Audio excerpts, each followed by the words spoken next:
有一家自主品牌车企一共推出了2款车型，价格呢就没有低于60万的。但是没想到在这个价格区间卖的还不错。你有猜到是谁吗？没错，就是高和汽车。高和汽车一开始就以汇整活的形象出道，对开门，还有朝天上开的展翼门，以及呢可以投影的举升大灯，这些都是高和 Hi-Fi G 和 Hi-Fi X 2款车让人印象深刻的地方。现在高和的第3款车，也是首款 SUV 车型 Hi-Fi Y 来了。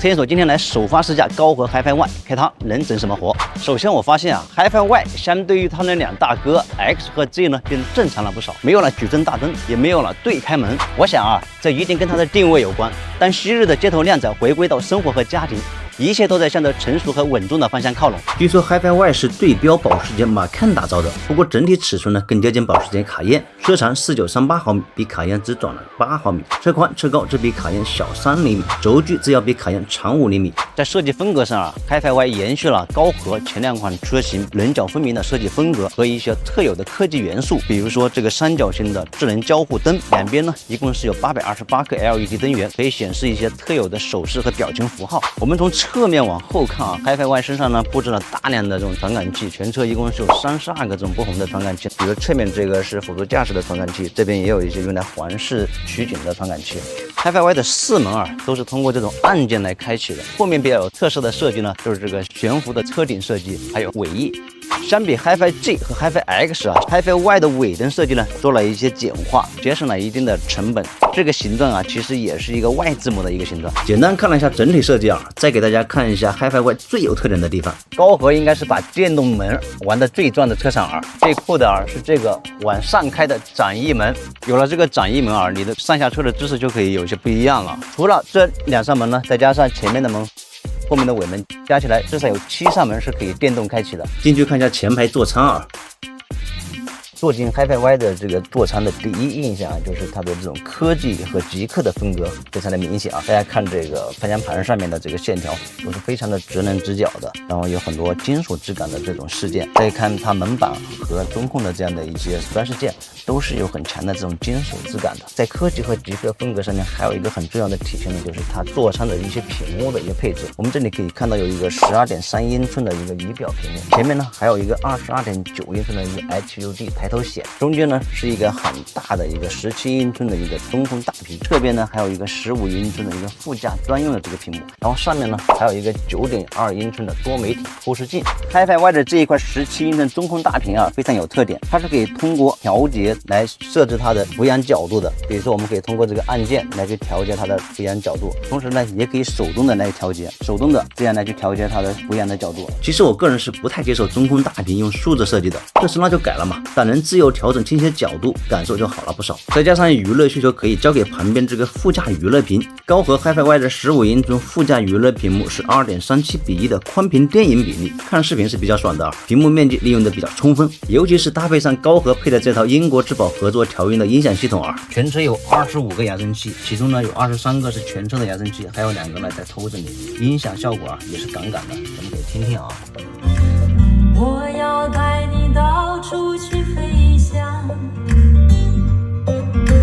走遍世界各地去观赏。而且 Hi-Fi Y 的中控屏和娱乐屏用的是2套软硬件系统，中控屏是高通骁龙8155，娱乐屏呢这是8250。有了大电视，有没有大冰箱呢？还真有。这一块有一个小玄机这里面呢是一个冰箱，这个冰箱的容积呢是6升据说可以放10瓶330毫升的可乐，而且它的温度范围呢比较广，可以从零下6度到50度。车顶这个扩展坞也很有特点，可以悬挂平板电脑、阅读灯、GoPro、投影等等。快速给大家看一下 Hi-Fi Y 的空间表现前排头部正好顶着玻璃小窗的位置，很宽裕。来看一下 Hi-Fi Y 的第2排空间。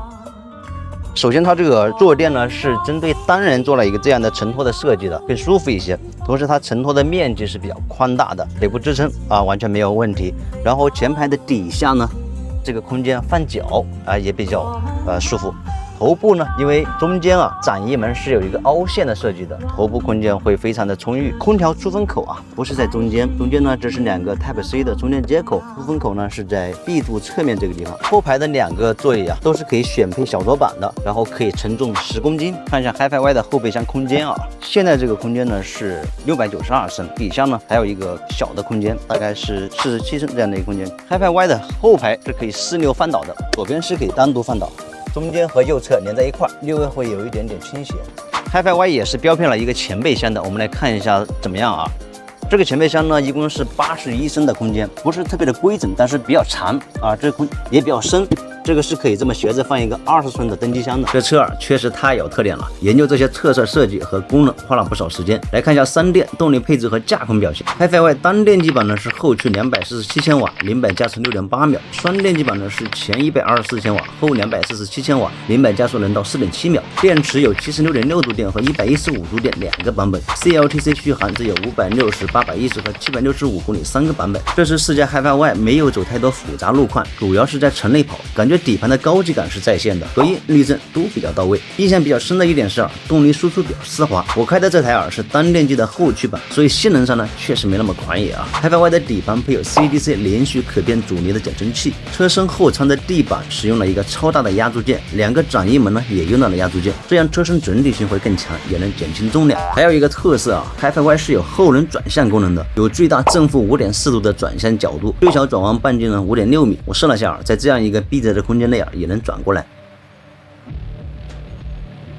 略有一些遗憾的是虽然 HiFiY 全车配有32个智能感知硬件，但目前辅助驾驶功能还没有开通，希望早日升级试驾体验完 HiFiY 确实有很大程度上改变我对这家车企之前的印象。先做2款豪华性能车打标杆，再做更亲民的车来去打市场。高和汽车这种从高往低打的做法确实很像早些年的特斯拉。高和 HiFiY 在保留科技极客特色的同时向着主流实用方向做了大量的设计调整。如果价格定得好的话，很有可能会成为自主新造车企中豪华车销量领域的一匹黑马。